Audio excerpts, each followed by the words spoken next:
it's pandemic, it's pandemonium. Well, you figured out for yourself that the word pan is common to all of those, but we'll get there a little bit later. What I want to say today is we should panic. We're supposed to panic. To try and imagine that we shouldn't panic is really the sort of the mentality that was sold to us and has been systematically sold to us for the last 2,000 years, and it's erroneous. If you think about it, and I'm addressing people that are here for the first time watching, Siobhan and myself the first time, hi, I greet you. Ideas that those of you who've been around for some years are very familiar with, and that is the edge between little me, here, me in my body and my experience of my consciousness in the world.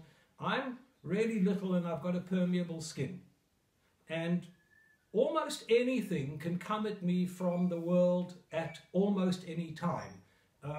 A random bullet between the cops and the robbers, a driver that's drunk, God forbid, a tree falling on me, a branch on my head, or someone throwing a piano out of their 12th story building, something that I eat, something that gets stuck in my throat, an allergy that I didn't know that I had, a pathogen of so many sorts, a dispute, a slip on a banana peel that lands up in a concussion.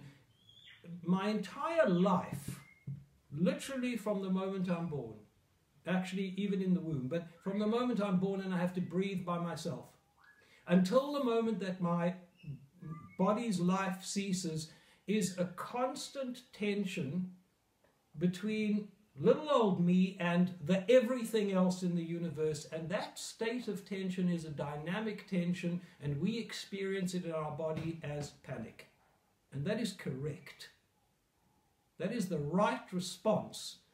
Panic, which I'll get on to Pan, the panic idea as an instinct, is a survival instinct. It's supposed to keep us alert. If we didn't have that edge, we'd simply walk into fires. We'd simply walk over the edge of cliffs and tumble down. We'd simply take on raging buffaloes in the middle of the field with our bare hands, and so on. We wouldn't tend to wounds. In other words, the panic response of the body is a natural and correct reaction, and we're supposed to panic. It's our natural condition.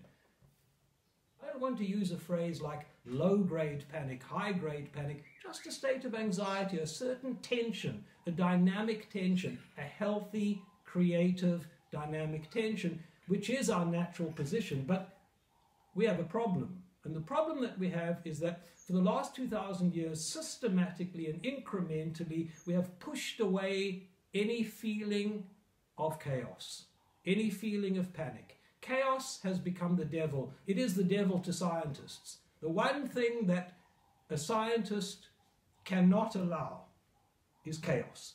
I'm not talking about chaos theory. Even that is an attempt to master and control chaos. I'm talking about chaos itself, random events. Science goes out of its way to sort out random events and to make them predictable.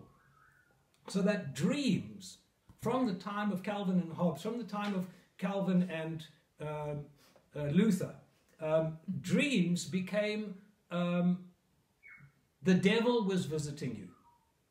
Instead of the way it was in the Bible, out of which Christianity draws its roots, which is dreams are the way that God visited you. By the 13th, 14th and 15th century, it became the opposite. It became chaos. We can't trust your dreams. You can't trust. So depression is not productive.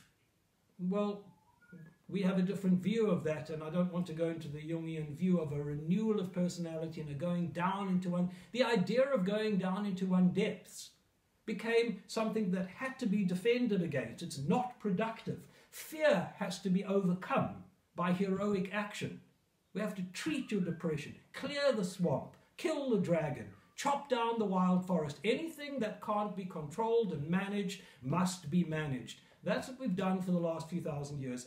And that's why I gave the image of first the gas lights and then the electricity lights that pushed away the night. We've become denatured from our ability to deal with the right proportion of chaos, dreams, depression, the dark stuff, in whatever way it may be, and panic and fear. We don't know how to live with those things.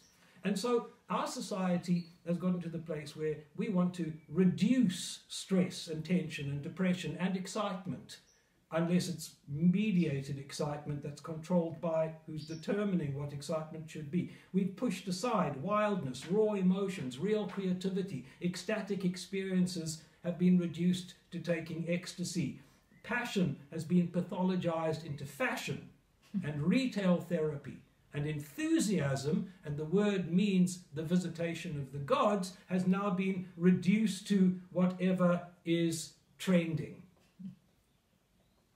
And so hysteria, schizophrenia, manic depression, ADHD in kids, post-traumatic stress disorders are all the same condition by different names over the last 100 or so years. They're all saying when a person gets into a condition of anxiety or stress or fear, whether it be existential angst or fear of an actual event, this condition in my body has to be medicated, mediated, pushed down. In this community, we have made it a point for many, many years to emphasize in our teaching that we have the opposite approach. Our approach is that of increasing your capacity to hold stress.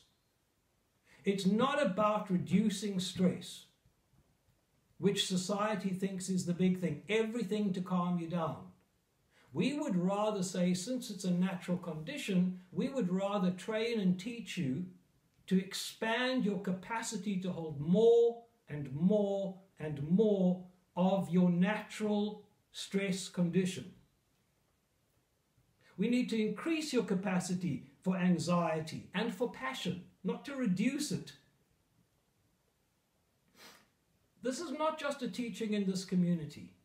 Any creative path, I mean the arts, for example, or even creative science or philosophies, any soulful community, any religious community will teach and train you to hold more and more intensity. You want to be able to do your meditations and really get out there. You want to be able to do your dance and lose yourself in passions.